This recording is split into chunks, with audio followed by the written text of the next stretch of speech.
ونصلي ونسلم على رسوله النبي الكريم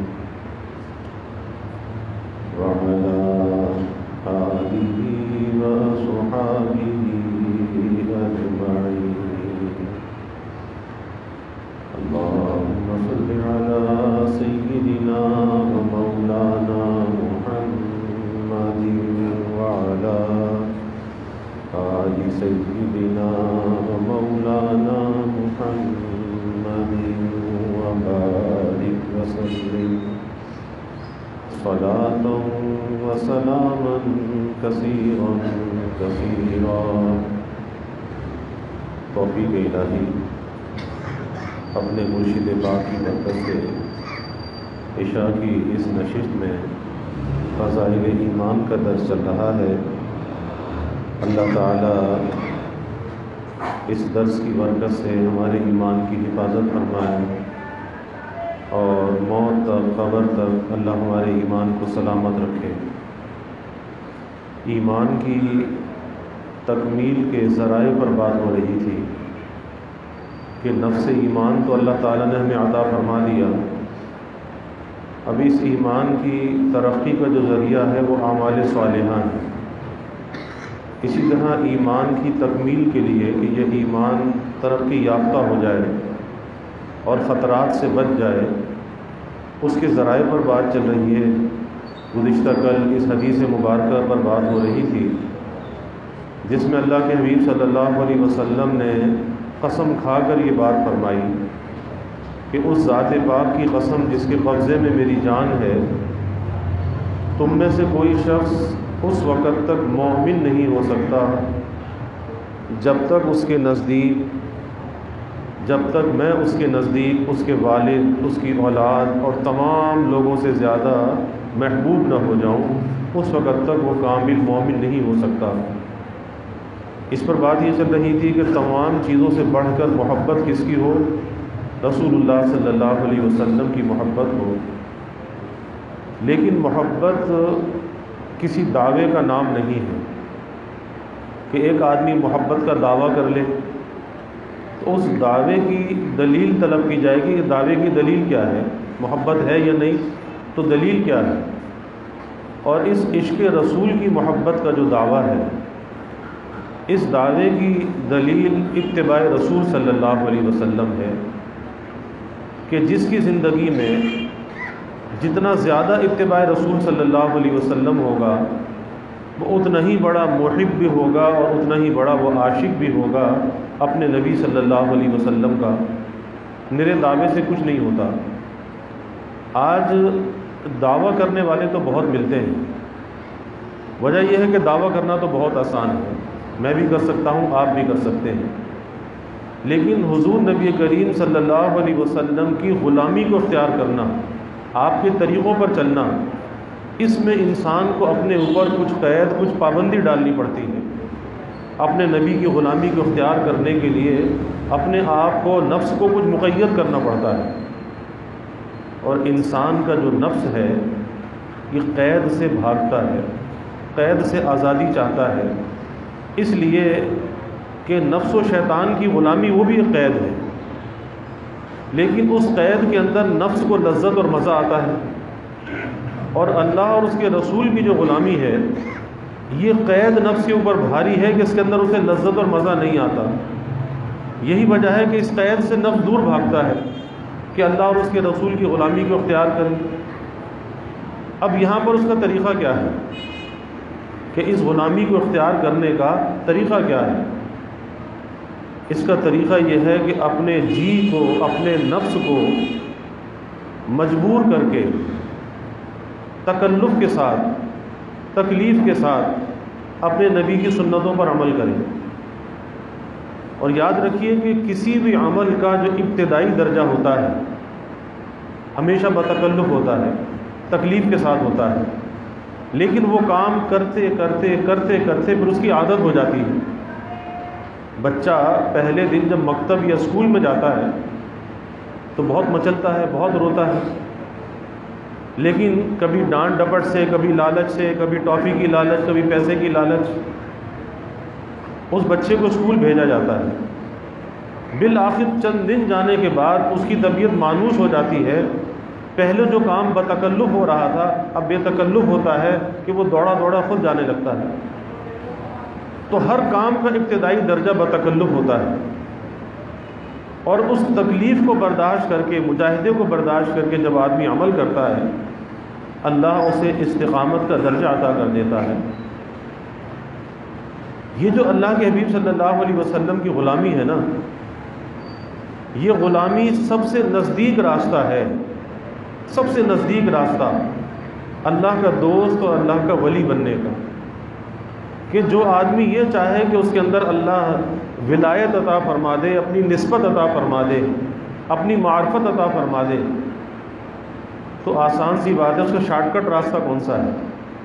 اس کا سب سے شارٹ کٹ راستہ اتباع رسول صلی اللہ علیہ وسلم، کیونکہ اللہ خود قرآن میں یہ بات کہتا ہے، قُلْ إِن كُنتُمْ تُحِبُّونَ اللَّهَ فَاتَّبِعُونِي يُحْبِبْكُمُ اللَّهُ، کہ تم اگر اللہ سے محبت رکھتے ہو، اللہ کی محبت کے دعوے دار ہو، تو پھر اس کا راستہ یہ ہے، طریقہ یہ ہے کہ فَاتَّبِعُونِي، میرا اتباع کرو، میرا اتباع کرو۔ جب رسول صلی اللہ علیہ وسلم کا اتباع ہوگا تو اللہ کی محبت بھی آ جائے گی، اور جب تم میرا اتباع کرو گے، اس اتباع پر ثمرہ کیا مرتب ہوگا، کیا فائدہ ملے گا آپ صلی اللہ علیہ وسلم کا جو اتباع کرے گا؟ فرمایا یحببکم اللہ، اللہ تم سے محبت کرے گا۔ اور یہ معمولی بات نہیں ہے کہ اللہ اس بندے سے محبت کرنے لگے، اور جس بندے سے اللہ محبت کرتا ہے تو وہ محبت صرف اللہ کی ذات تک محدود نہیں رہتی۔ حدیث شریف میں آتا ہے کہ اللہ جبرائیل علیہ السلام کو بلا کر کہتا ہے کہ دیکھو فلاں بندہ میرا مقرب ہے، میں اس سے محبت کرتا ہوں، تم بھی اس سے محبت کرو۔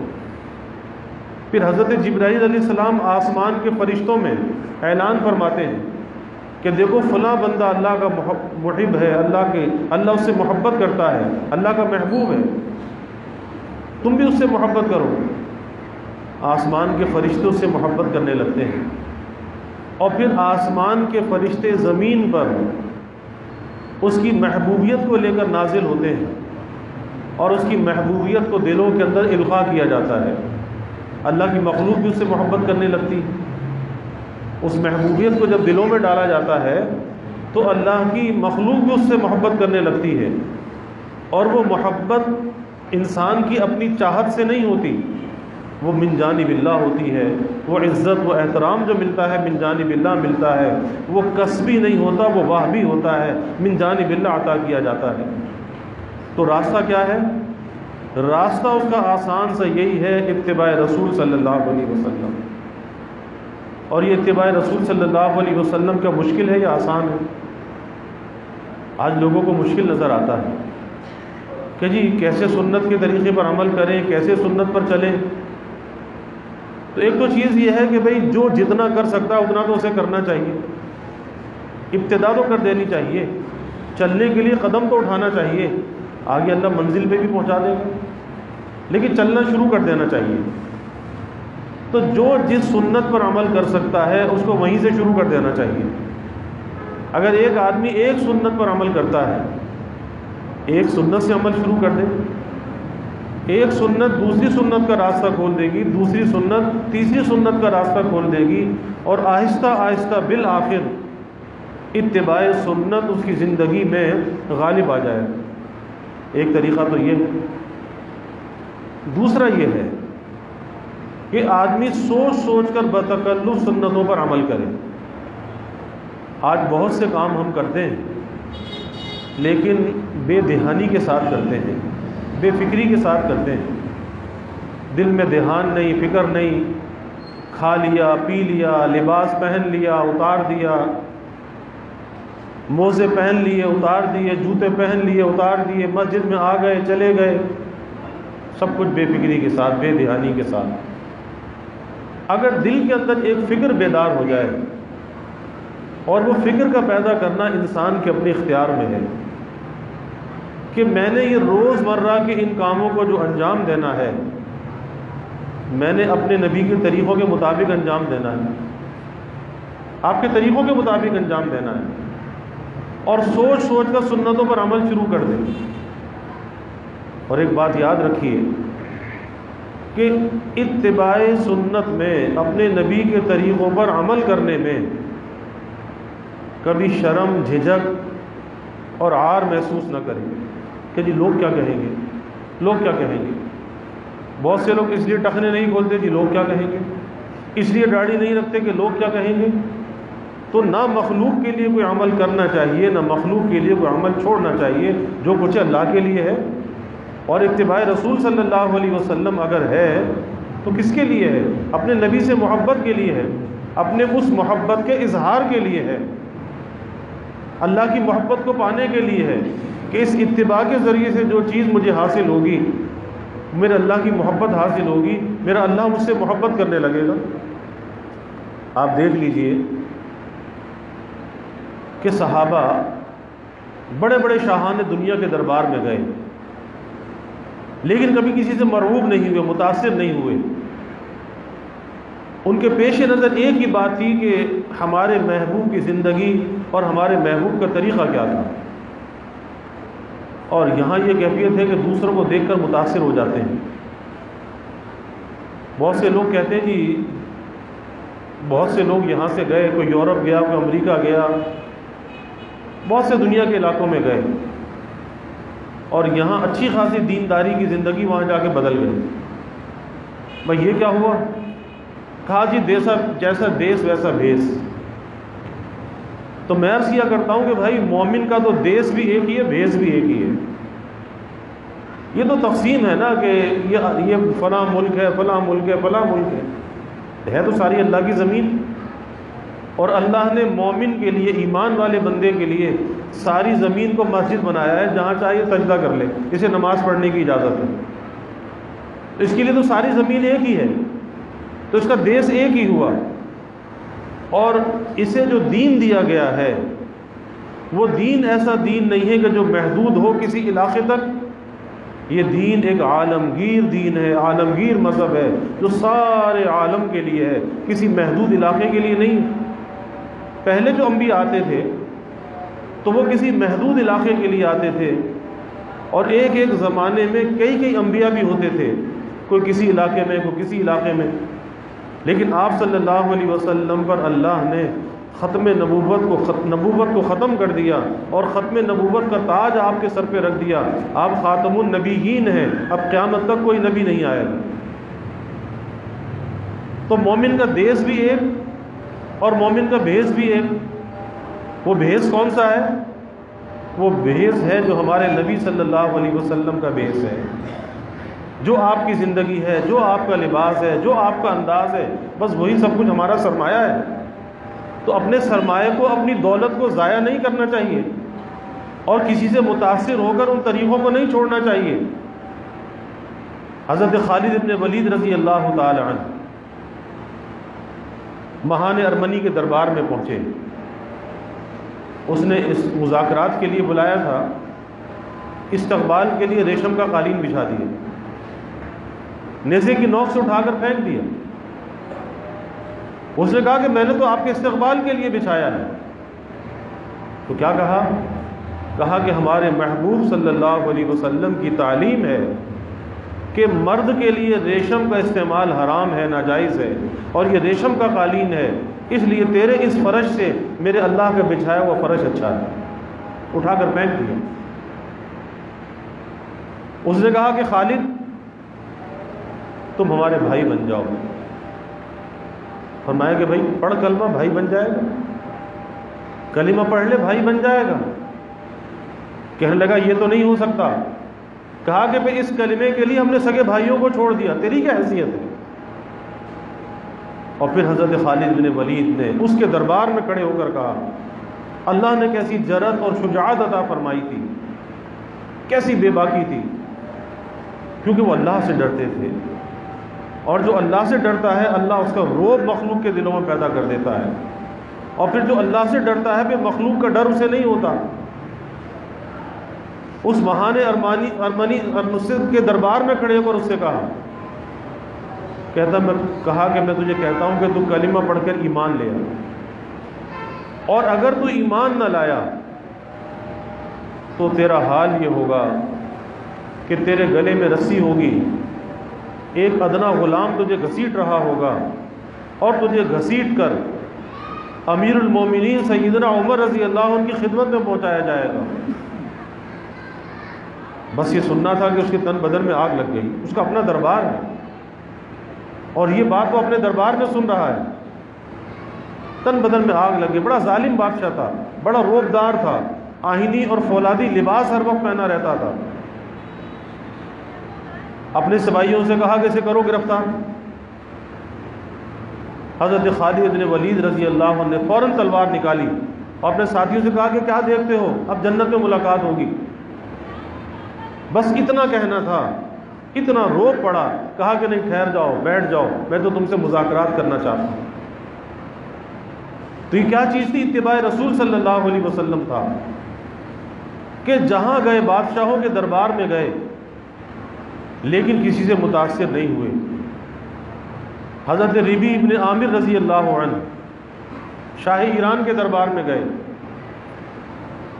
اور جب وہاں پر اس نے ضیافت کی، کھانا پیش کیا، تو کھانا کھاتے ہوئے کوئی لقمہ، کوئی بوٹی ہاتھ سے نیچے گر گئی۔ اور ہمارے نبی کی تعلیم کیا ہے کہ کھانے کا کوئی حصہ، کوئی ذرہ دسترخوان پہ گر جائے، نیچے گر جائے، اسے اٹھا کے صاف کر کے کھا لو۔ اللہ نے نامعلوم کھانے کی برکت کھانے کے کون سے حصے میں رکھی ہے، اسے ضائع نہ کرو، اللہ کی نعمت ہے، ذرے ذرے کی قدر کرو۔ اٹھا کر کھا لیا۔ تو کسی نے کہا کہ یہ تو بادشاہ کا دربار ہے، یہاں تو یہ بات بڑی معیوب سمجھی جاتی ہے کہ نیچے سے کوئی چیز اٹھا کر کھا لے، لوگ کیا کہیں گے؟ حضرت حذیفہ بن یمان رضی اللہ تعالی عنہ اور ان کے ساتھ ربیع بن عامر رضی اللہ عنہ، تو حضرت حذیفہ بن یمان رضی اللہ تعالی عنہ نے بڑا ایمان افروز جواب دیا۔ کیا فرمایا؟ فرمایا کہ ان چند بے وقوفوں کی خاطر، ان چند بے وقوفوں کی وجہ سے کیا میں اپنے محبوب کے طریقے کو چھوڑ دوں، اپنے محبوب کی تعلیم کو چھوڑ دوں؟ یہ تھے صحابہ اکرام کی جماعت جن کے آپ صلی اللہ علیہ وسلم کے ساتھ عشق اور محبت کا یہ حال تھا، اور عشق و محبت کا یہ پیمانہ تھا۔ اسی لیے حضرت غوث پاک رحمۃ اللہ علیہ فرماتے تھے، اور اپنے زمانے میں فرماتے تھے کہ اگر کوئی صحابی ہمیں دیکھ لے تو ہماری حالت کو دیکھ کر وہ صحابی ہمیں مسلمان تسلیم نہ کرے، اور اگر ہم کسی صحابی کو دیکھ لیں، ہم اس کے عشق اور محبت کو، وارفتگی کو دیکھ کر، جو اللہ کے حبیب صلی اللہ علیہ وسلم کے ساتھ اس کا عشق و محبت ہے، وارفتگی ہے، دیوانگی ہے، ہم اسے دیکھ کر انسان تسلیم نہ کریں کہ کیا انسان بھی ایسے ہوتے ہیں، کیا انسانوں کی یہ کیفیت ہوتی ہے، ہم اسے انسان تسلیم نہ کریں اور وہ ہمیں مسلمان تسلیم نہ کریں۔ آج ہماری اتنی گراوٹ اور پستی ہے، اور اب یہ زمانہ تو اور گراوٹ اور پستی کا ہے کہ آدمی چند ٹکے کے لیے، دنیا کے نفع کے لیے اپنے ایمان کو داؤ پہ لگا دیتا ہے۔ آج تو اتنی گراوٹ اور پستی آ چکی، اسی لیے اللہ کے حبیب صلی اللہ علیہ وسلم نے فرمایا تھا کہ فتنے اس طرح سے آئیں گے، پے در پہ فتنے آئیں گے، جیسے تسبیح کا دھاگا ٹوٹ جائے تو دانے تسلسل سے گرنے لگتے ہیں۔ فرمایا کہ اس طرح سے فتنے آئیں گے۔ صحابہ نے پوچھا کہ اس کا سبب کیا ہوگا، اور آپ نے فرمایا کہ وہ فتنے اس طرح سے آئیں گے کہ آدمی صبح کو مومن ہوگا، شام کو کافر ہوگا، اور شام کو مومن ہوگا تو صبح کو کافر ہوگا۔ پوچھا کہ اس کا سبب کیا ہوگا، کس وجہ سے ایسا ہوگا؟ فرمایا کہ دنیا کے تھوڑے سے متاع کے لیے، مال کے لیے اپنے ایمان کو ضائع کر دے گا، اپنے ایمان کو داؤ پہ لگا دے گا۔ آج وہی زمانہ ہے کہ آدمی تھوڑے سے نفع کے لیے، چند ٹکے کے نفع کے لیے جھوٹ بول دیتا ہے، دھوکہ دے دیتا ہے، ملاوٹ کر دیتا ہے، کم ناپتا ہے، کم تولتا ہے۔ آپ دیکھ لیں بازاروں کا حال کیا ہے کہ جب سے مہنگائی بڑھی ہے، لوگ دھوکہ دے کر سودا بیچتے ہیں، چیزوں کے وزن کم کر دیے، اور بیچتے وقت بتاتے نہیں کہ اس کا وزن کتنا ہے، کس لیے کہ سودا بک جائے۔ اکثر چیزیں پیکنگ کے اندر آتی ہیں، گھی آتے ہیں اور چیزیں آتی ہیں، آج اس کے وزن کم ہے، خریدار سمجھتا ہے کہ ہاں یہ 2.5 کلو ہوگا، وہ تو 2.25 کلو ہے، وہ سمجھتا ہے کہ یہ 5 کلو ہوگا، وہ تو 400 گرام کم ہے، وزن کم کر دیا، آپ اندازہ لگائیے، کس لیے؟ چند ٹکے کے نفع کے لیے دھوکہ، پھر اس روزی کے اندر برکت کہاں سے آئے گی؟ یہی وجہ ہے کہ پھر وہ روزی کتنا ہی زیادہ کما لیتے ہیں، پھر وہ روزی کفایت نہیں کرتی، کیونکہ اس روزی کی برکت نکل چکی ہوتی ہے، اور روزی کے اندر جو برکت ہے، یہ روزی کی برکت بمنزلہ روح کے ہوتی ہے، روزی کی جو مثال ہے وہ بمنزلہ جسم کے ہے، اور اس کی برکت بمنزلہ روح کے ہے۔ اگر روزی برکت کے ساتھ حاصل کی، اس کے اندر روح موجود ہے، اور جس چیز کے اندر روح ہوتی ہے وہ کارآمد ہوتی ہے، پھر انسان کسی کا محتاج نہیں ہوتا، اللہ اس میں برکت ڈال دیتا ہے، تھوڑے میں برکت ڈال دیتا ہے، کسی کا مخلوص نہیں کرتا، مخلوق کے آگے ذلت اور رسوائی سے بچ جاتا ہے۔ لیکن اگر جھوٹ بولا، دھوکہ دیا، ملاوٹ کی، کسی کا حق غصب کر لیا، دکھایا کچھ، دیا کچھ، بتایا کچھ، دیا کچھ، اب روزی تو مل گئی لیکن بغیر برکت کے ملی۔ اب وہ روزی ایسی ہی ہے کہ جسم تو ہے لیکن اس کے اندر روح نہیں ہے، اور بغیر روح کے کوئی جسم کو رکھنے پر آمادہ نہیں ہوتا، پھر اسے قبرستان پہنچایا جاتا ہے، پھر ایسی روح جو ہے وہ ایسی روزی پھر انسان کے کام میں نہیں آتی، بیماریاں، پریشانیاں، مقدمے بازیاں، اولاد نافرمان، بیوی نافرمان، گھر میں فساد، ٹینشن۔ سبب کیا ہے؟ سبب یہ ہے کہ لقمہ جو ہے وہ غلط اندر جا رہا ہے، اور جو گھر میں لانے والا ہے، جو گھر کا بڑا ہے، گھر کا سربراہ ہے، وہ اس کا ذمہ دار ہے کہ جتنے اپنے ماتحتوں کے پیٹ میں وہ غلط لقمہ ڈال رہا ہے، کل قیامت کے دن اس کی گردن ناپی جائے گی، اس سے سوال ہوگا کہ وہ تو تیرے ماتحت تھے نا۔ اسی لیے حدیث میں آتا ہے کہ ہر راعی سے اس کی رعیت کے بارے میں سوال ہوگا، کیسا لقمہ کھلایا تھا، کیسا اللہ کا دین پہنچایا تھا یا نہیں پہنچایا تھا۔ ہر راعی سے اس کی رعیت کے بارے میں سوال ہوگا، اور یہاں تک حدیث شریف میں آتا ہے کہ اس کی مشقیں کسی ہوئی ہوں گی، پاؤں اس کے جمے ہوئے ہوں گے، اپنی جگہ سے جنبش نہیں کر سکیں گے، جب تک کہ اس سوال کا جواب نہ لے لیا جائے کہ ہر راعی اپنی رعیت کے بارے میں سوال کا جواب دے گا، اس کے بغیر اس کے قدم وہاں سے جنبش نہیں کر سکیں گے۔ نازک معاملہ ہے، اور روزی کا معاملہ تو بڑا نازک ہے کہ غلط لقمہ اندر گیا، نہ عبادت قبول ہے نہ دعا قبول ہے، پھر زندگی میں برکت کہاں سے آئے گی؟ عمل میں برکت کہاں سے آئے گی؟ جس کی عبادت سر سے اوپر نہیں جاتی، جس کی دعائیں سر سے اوپر نہیں جاتی۔ اسی لیے بزرگوں نے لکھا ہے کہ اگر کوئی شخص یہ محسوس کرتا ہے کہ اس کی دعائیں قبول نہیں ہوتی، اسے اپنی روزی کا جائزہ لینا چاہیے کہ میری روزی کے اندر کوئی ملاوٹ تو نہیں ہو رہی، کوئی غلط چیز تو شامل نہیں ہو رہی کہ جس کی وجہ سے میری دعائیں قبول نہیں ہو رہی، دل میں اطمینان نہیں ہے، گھر میں برکت نہیں ہے، جتنا کماتا ہوں وہ بھی ناکافی ہو جاتا ہے۔ جائزہ لینا چاہیے۔ تو بات یہ چل رہی تھی کہ بھئی محبت کی جو علامت ہے، پہچان ہے، وہ اتباع رسول صلی اللہ علیہ وسلم ہے، اور چاہے زندگی میں دعویٰ نہ ہو، اور شریعت دعوے کو پسند بھی نہیں کرتی، لیکن عمل ہونا چاہیے، عمل اللہ کی رضا کے لیے ہونا چاہیے، اپنے عمل سے ثابت کرنا چاہیے کہ ہم غلام ہیں رسول اللہ صلی اللہ علیہ وسلم کے۔ کوئی دور سے دیکھے تو پہچان جائے، اسے یہ بتانا نہ پڑے کہ میں عبداللہ عبد الرحمن ہوں، دور سے دیکھ کر پہچان جائے کہ ہاں یہ اللہ کے رسول صلی اللہ علیہ وسلم کا غلام ہے۔ ایک نوجوان مجھے لندن میں ملا، یونیورسٹی میں پڑھ رہا تھا، لندن کا رہنے والا ہو اور یونیورسٹی میں، وہاں کی یونیورسٹی میں پڑھ رہا ہو۔ ابتدائی زندگی کچھ اور تھی، بعد میں یونیورسٹی کا تو تبدیلی آ گئی، چہرے پہ داڑھی بھی آ گئی اور لباس بھی بدل گیا، اور میں نے پوچھا بھائی یہ تبدیلی کیسے آ گئی؟ تو اس کے والد نے مجھے کہا کہ اس کی سوچ یہ ہو گئی یونیورسٹی جا کر کہ مجھے اپنی شناخت قائم کرنی چاہیے، مجھے کسی کو یہ بتانا نہ پڑے کہ میں عبداللہ عبد الرحمن ہوں، لوگ دیکھ کر سمجھ جائیں، دور سے پہچان لے کہ یہ عبداللہ عبد الرحمن ہے، یہ غلام ہے رسول اللہ صلی اللہ علیہ وسلم کا، اپنی زندگی کو بدل لیا۔ اور یہی ہونا چاہیے، یہی ہونا چاہیے کہ یہ جو ہماری شناخت ہے نا، اس شناخت کو کبھی نہیں کھونا چاہیے، اس شناخت کو کبھی نہیں۔ خواجہ صاحب رحمۃ اللہ علیہ کا شعر ہے، فرماتے ہیں کہ قیامت کے دن اگر اللہ نے پوچھا کہ کیا لے کر آئے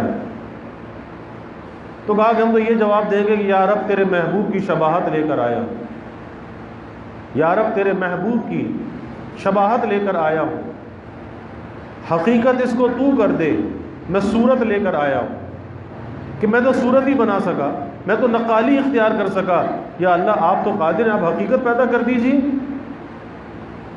اور اس صورت پر جو اپنے نبی کی نقالی میں اختیار کی جاتی ہے، اس ظاہر کو بنایا جاتا ہے، اللہ باطن کو بنا دیتا ہے، اللہ باطن کو سنوار دیتا ہے۔ اللہ ہمیں عمل کی توفیق عطا فرمائے۔ وآخر دعوانا